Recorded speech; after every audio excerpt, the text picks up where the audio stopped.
अब तक हमने दर्पणों के बारे में पढ़ा, लेंसों के बारे में पढ़ा। लेंस हो या दर्पण हो, दोनों का काम क्या है?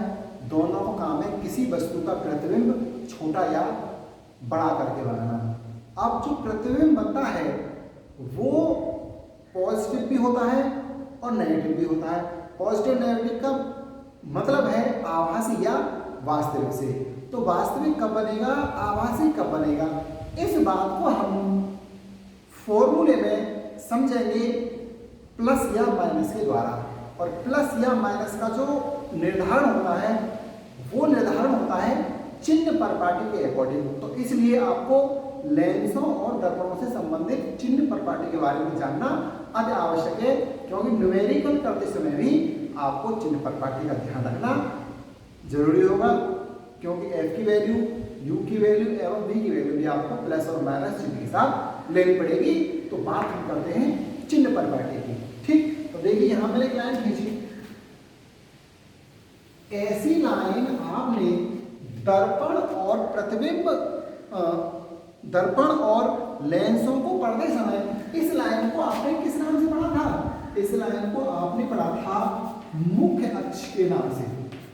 ठीक, अब इसके बाद मुख्य अक्ष के बीच में हम कहीं लेंस रखते थे या फिर दर्पण रखते थे। ठीक है, मान लीजिए मैंने दर्पण रखा है, आप लेंस को रख करके भी कर सकते हैं, यानी किसी भी लेंस को या किसी भी दर्पण को रख करके आप चिन्ह परपाटी समझ सकते हैं। ये बिंदु क्या होता था? ये बिंदु होता था P। तो चिन्ह परपाटी के जो 4-5 नियम हैं, वो 4-5 नियम क्या है उनके बारे में अब हम चर्चा करने वाले। जैसे पहला नियम क्या है? पहला नियम है प्रकाश किरणें हमेशा, बेटा ये दर्पण का दायां भाग है और ये भाग है, बेटा सॉरी, ये भाग है बायां और ये भाग है दायां, यानी कि लेफ्ट और ये राइट। ठीक, तो पहला नियम क्या है? पहला नियम है प्रकाश किरणें हमेशा दर्पण या लेंस पर बाईं ओर से डाली जाती है। ठीक, तो पहला नियम क्या है? पहला नियम है प्रकाश किरणें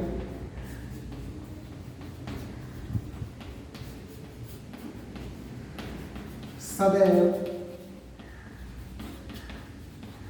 बाईं ओर से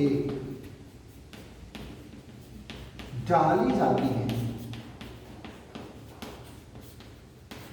ठीक, अब हमको दूरी मापने के लिए एक बिंदु चाहिए कि नहीं? जैसे मान लो हम किसी स्केल से दूरी मापते हैं तो जो वस्तु है उसकी शुरुआत हम कहां से करते हैं? 0 से करते हैं कि नहीं? तो इसी प्रकार से दर्पण या लेंसों में समस्त दूरियां बिंदु P, अगर दर्पण है तो ध्रुव और लेंस है तो प्रकाशिक केंद्र यानी कि O से मापी जाती है। ठीक, यहां से मुझे नापनी है, इधर नापनी है तो ऐसे चलना पड़ेगा, इधर नापनी है तो ऐसे चलना पड़ेगा, मुख्य अक्ष के ऊपर मापनी है तो ऐसे चलना पड़ेगा और मुख्य अक्ष के नीचे मापनी है तो मुझे ऐसे चलना पड़ेगा। ठीक, नियम क्या है? तीसरा नियम है प्रकाश किरण की दिशा में, प्रकाश किरण की दिशा में मापी गई दूरियां किस चिन्ह के साथ? प्लस चिन्ह के साथ। इसी प्रकार से प्रकाश किरण की विपरीत दिशा में, किसमें? प्रकाश किरण की विपरीत दिशा में मापी गई दूरियां किस चिन्ह के साथ लेंगे? माइनस चिन्ह के साथ लेंगे। पहले इन पॉइंटों को समझ लीजिए। देखिए, प्रकाशिक किरण बाएं से दाएं जा रही है, अगर मुझे दूरी मापते समय बाएं से दाएं जाना पड़े तो उस दूरी को लेंगे प्लस चिन्ह के साथ। जैसे इस चित्र में देखिए, मुझे इस बिंदु को नापना है तो मुझे कहां से स्टार्ट करना पड़ेगा? मुझे यहां से स्टार्ट करना पड़ेगा। तो यहां से मैं बाएं से दाएं जा रहा हूं कि नहीं? तो इसलिए ये दूरी किस चिन्ह के साथ आएगी? प्लस के साथ। अगर मान लीजिए इसी तरीके से कोई बिंदु यहां होता तो इस बिंदु को नापने के लिए मैं किधर से चलूंगा? इधर से चलूंगा। तो इधर से चल रहा हूं तो ये मुझे किधर आना पड़ रहा है? दाएं से बाएं, यानी कि प्रकाश किरण की दिशा के चलने के विपरीत दिशा में, तो इसलिए ये दूरी किस चिन्ह के साथ आएगी, माइनस चिन्ह के साथ आएगी। इसी प्रकार से पांचवा नियम है मुख्य अक्ष के ऊपर, मुख्य अक्ष के ऊपर सभी दूरियां प्लस चिन्ह के साथ, ठीक। इसी प्रकार से मुख्य अक्ष के नीचे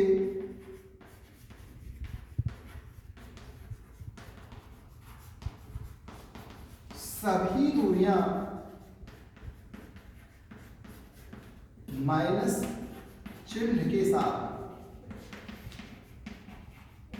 मापते हैं, ठीक है ना। कहने का मतलब है, देखिए अगर मुख्य अक्ष से ऊपर जाएंगे दूरी मापने के लिए तो किस चिन्ह के साथ, प्लस चिन्ह के साथ, और मुख्य अक्ष से नीचे जाएंगे तो समस्त दूरियों किस चिन्ह के साथ मापेंगे, माइनस चिन्ह के साथ। तो ये आपकी चिन्ह परपाटी है, चाहे दर्पण उत्तल हो या अवतल हो, चाहे लेंस उत्तल हो या अवतल हो, सभी के लिए यही चिन्ह परपाटी लागू होगी।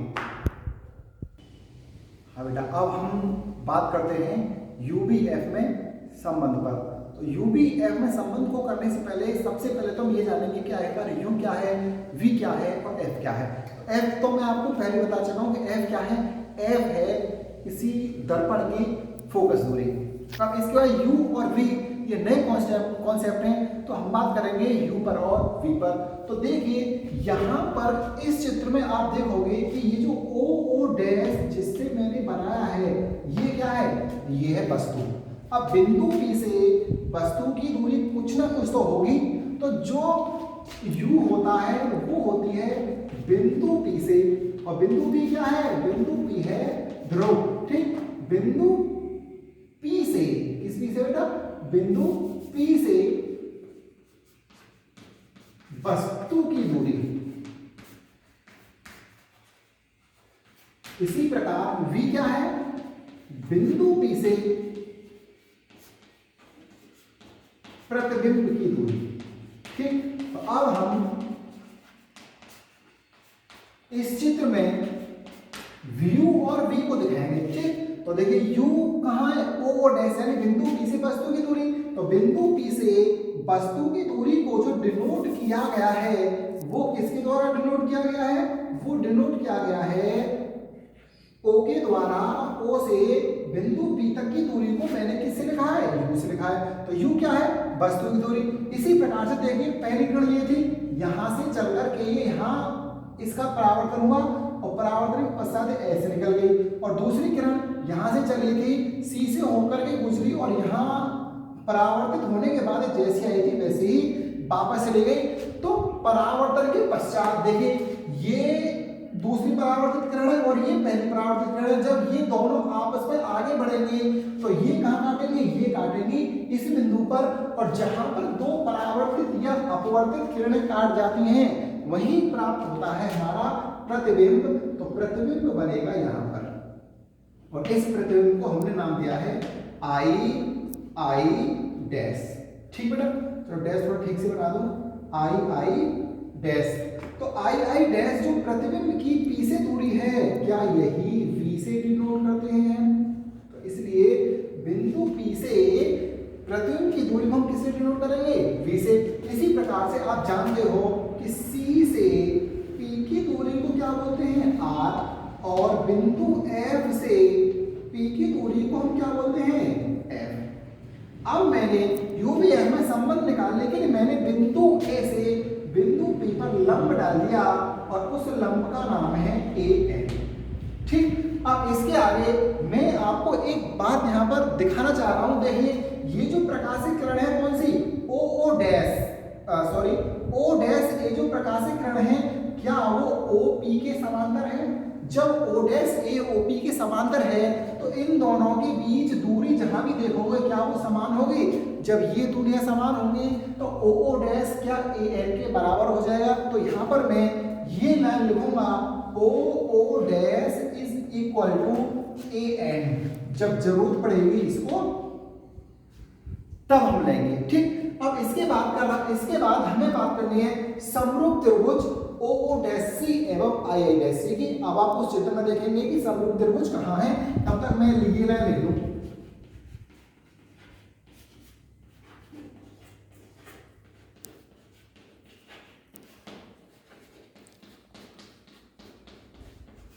तो देखो आपको ये दोनों त्रिभुज मिलेंगे नहीं। देखो पहला त्रिभुज ये रहा OO'C, दूसरा त्रिभुज II'C। तो देखिए समरूप त्रिभुज कैसे हुए, ये कोण इसके बराबर, ये कोण इसके बराबर, ये कोण इसके बराबर, ये भुजा इसके अनुपात में है, ये भुजा इसके अनुपात में होगी और ये भुजा इसके अनुपात में होगी।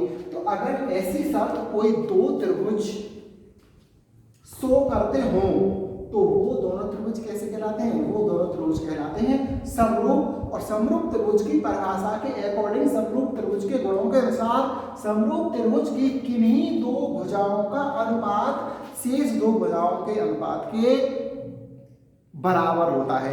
ठीक है ना, आगे चलें तो देखिए समरूप त्रिभुज की मैं दो भुजाओं का अनुपात ले रहा हूं OO डैश। तो देखिए पहले त्रिभुज से मैंने क्या लिया, OO डैश लिया, और दूसरे त्रिभुज से मैंने क्या लिया, II डैश लिया।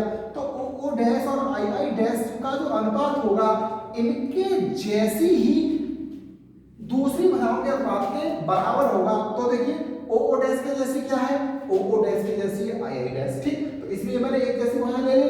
अब इसके बाद मुझे इनमें से कोई दूसरी और भुजा लेनी पड़ेगी, तो मैं लूंगा OC, और OC के जैसी कौन सी भुजा है, IC। ठीक, ऊपर कौन सा त्रिभुज है, पहला त्रिभुज है, और नीचे कौन सा है, दूसरा। तो ऊपर लिखूंगा ये, नीचे लिखूंगा ये वाला। ठीक है ना, ऊपर क्या आ जाएगा, ऊपर आ जाएगा OC और नीचे आ जाएगा IC, समीकरण नंबर 1। अब आपको चित्र में दो समरूप त्रिभुज और दिखाई दे रहे होंगे, तो उन्हें भी मैं यहां लिख दूं। तब तक आप देखिए कहां है वो।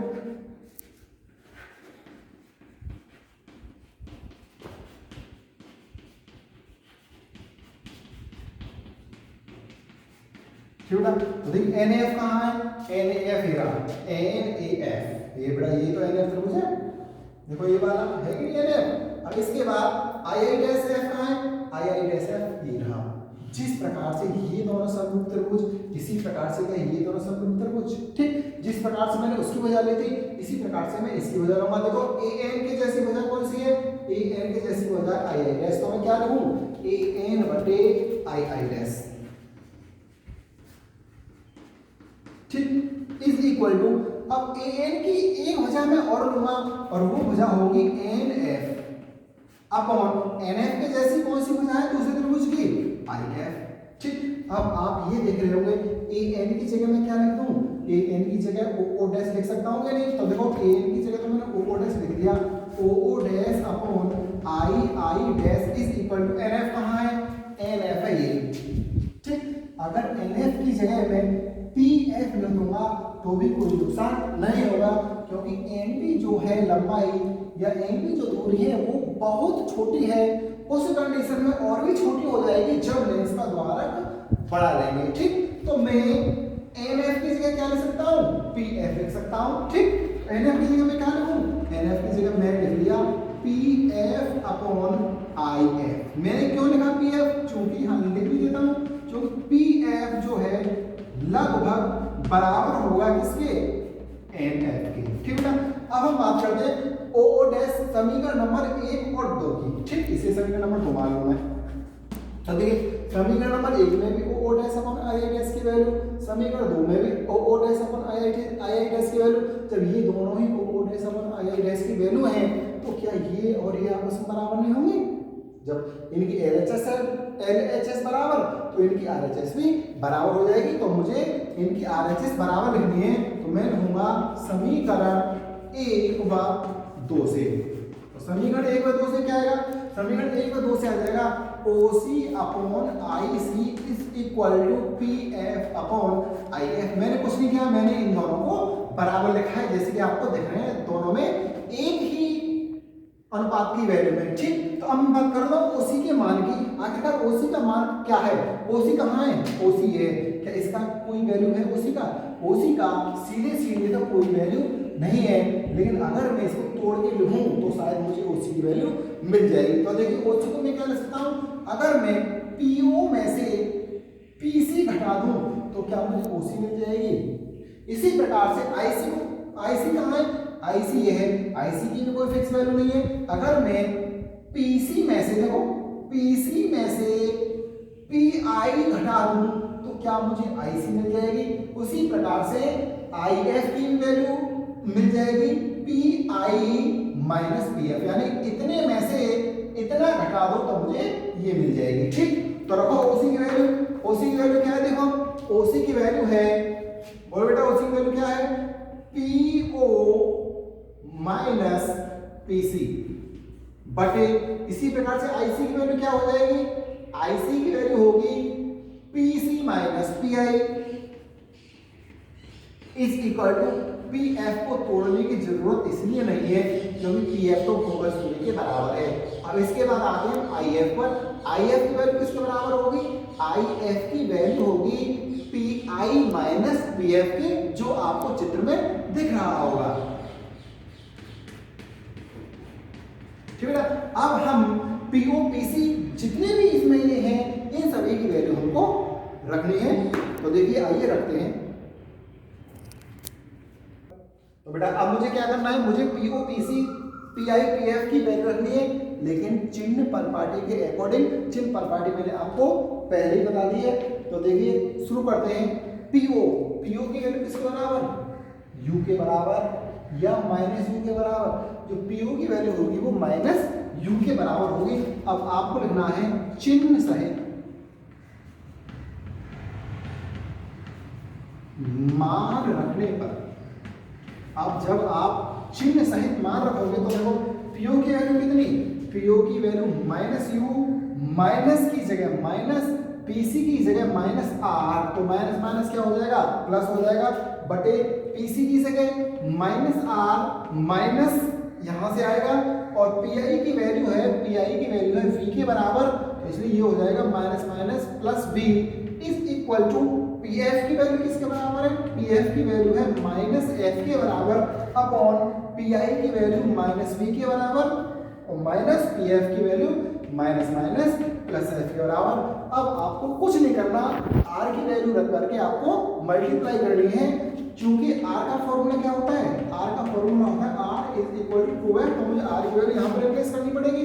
तो देखिए क्या फॉर्मूला आएगा, ये minus u plus 2f upon minus 2f plus v is equal to minus f upon minus v plus f। ठीक बेटा, अब इनकी मल्टीप्लाई करनी है। तो देखो पहले u में मुझे v की करनी है, तो माइनस यू माइनस v क्या हो गया, ub, माइनस माइनस प्लस हो जाता है ना, ये तो बात आपको पता ही है। अब इसके बाद देखिए माइनस यू की f में करोगे तो माइनस का uf, अब इसके बाद आता है 2f में v की मल्टीप्लाई करोगे तो माइनस 2fb, और 2f में f की मल्टीप्लाई करोगे तो 2f square is equal to minus f में माइनस 2f की करोगे तो 2f square minus fv। 2f square से 2f स्क्वायर कट गया, तो पक्षांतर करोगे तो एक प्लस का हो जाएगा और एक माइनस का हो जाएगा। अब इसके बाद देखिए u भी अकेला टर्म है इसमें, इसके बाद चलो u भी लिख दे रहा हूं, u भी इसमें अकेला टर्म है, माइनस uf भी अकेला है। जब fb को इधर लेके आओगे तो प्लस का हो जाएगा, यहाँ ऑलरेडी माइनस के दो हैं, माइनस के दो में से माइनस के दो में से प्लस का एक जाएगा, तो माइनस का एक fb बचेगा इज इक्वल टू 0। जो माइनस के हैं उनका पक्षांतर कर लीजिए, तो ub is equal to uf plus fb। ठीक, तो ये आपका फॉर्मूला आया है।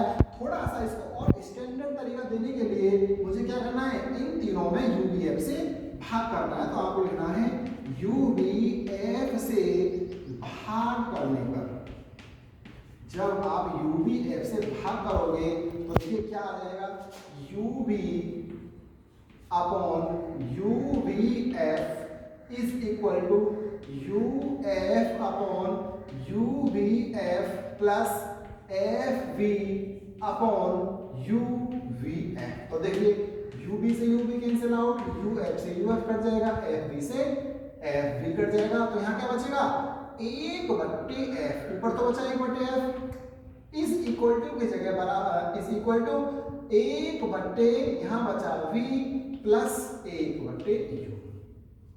तो ये जो संबंध आता है, यही संबंध आता है दर्पणों के लिए UVF में संबंध। अगर मैं इसी संबंध की बात लेंसों के लिए करूं तो लेंसों में और दर्पणों के संबंध में मात्र एक अंतर है। दर्पणों में यहाँ जो होता है बीच में साइन वो होता है प्लस का, और लेंसों में यही साइन किसका हो जाता है माइनस का। ठीक, तो लेंसों के लिए फॉर्मूला क्या हो जाएगा, लेंसों के लिए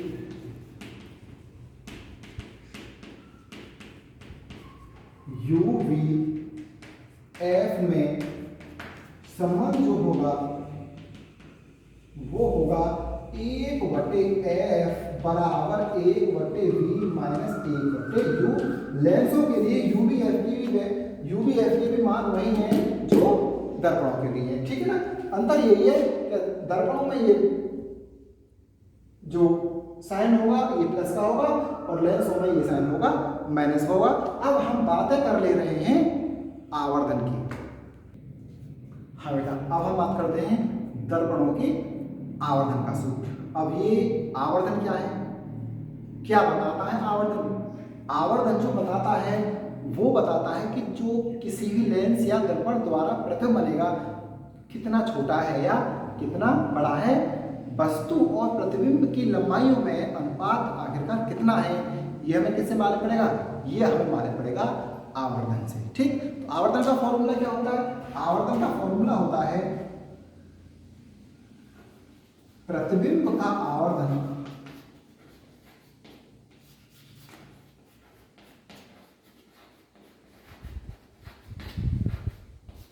इज इक्वल टू प्रतिबिंब की लंबाई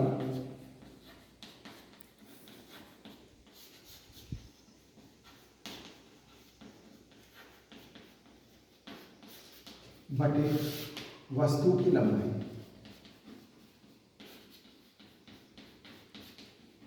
ठीक, तो आवर्धन को हम डिनोट करते हैं एम के द्वारा। तो एम इज इक्वल टू, अगर मैं यहां पर देखूं तो देखिए ये क्या है ओ डैश, और ओ डैश की लंबाई यानी कि वस्तु की लंबाई को हमने माना ओ के द्वारा। इसी प्रकार से प्रतिबिंब कहाँ है? प्रतिबिंब है आई डैश, और इस आई डैश को मैंने माना v के द्वारा। एक काम करो, इसको आई के द्वारा मान लो, ठीक है ना। ये मैंने किसके द्वारा माना? ये मैंने माना प्रतिबिंब की लंबाई को आई के द्वारा। तो फॉर्मूला क्या हो जाएगा? m इज इक्वल टू प्रतिबिंब की लंबाई कितनी आई अपॉन वस्तु की लंबाई कितनी o। तो आवर्धन का फॉर्मूला क्या हो जाएगा? आवर्धन का फॉर्मूला हो जाएगा m is equal to I upon o। ठीक, u और v के टर्म में। ठीक, यदि P से वस्तु की दूरी u तथा प्रतिबिंब की दूरी v हो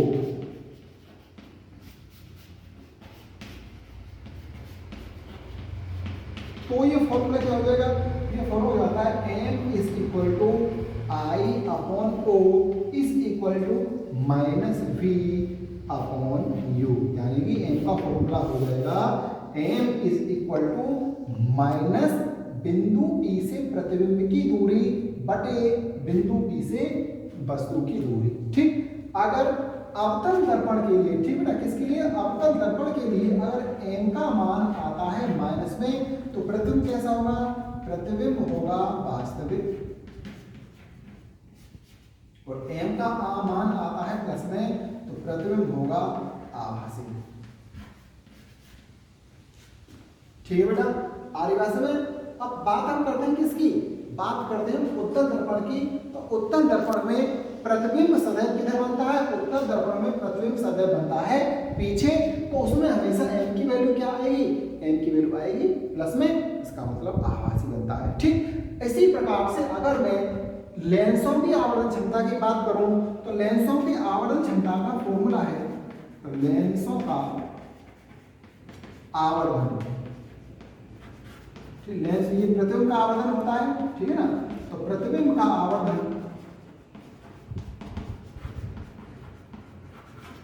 प्रतिबिंब का आवर्धन m इज इक्वल टू, जिस तरह से UV F के संबंध में वहां प्लस का क्या हो गया था माइनस, इसी प्रकार से यहाँ पर माइनस का क्या हो जाएगा, यहाँ पर माइनस का हो जाएगा प्लस। तो m का फॉर्मूला क्या हो जाएगा लेंसों के लिए, m is equal to I/O is equal to V/U। जिस प्रकार से दर्पणों के लिए m माइनस में होगा तो वास्तविक और m प्लस में होगा तो आभासी, इसी प्रकार से आप मुझे कमेंट करके बताएंगे कि m की वैल्यू अगर प्लस में आएगी तो वास्तविक होगा या आभासी, या माइनस में आएगी आभासी होगा या वास्तविक होगा। आप मुझे कमेंट करके जरूर बताइए। तो मुझे उम्मीद है कि आज का लेक्चर आपकी समझ में, अगर आप पूरा देखोगे तो आ जाएगा। जहां समझ में ना आए वहां वीडियो को पुश करके दोबारा बैक जाना है और बैक जा करके फिर दोबारा देखना है। मुझे उम्मीद है कि आपकी समझ में आ जाएगा। जहां समझ ना आए वहां आप मुझे कमेंट कर सकते हैं। बस मेहनत करिए।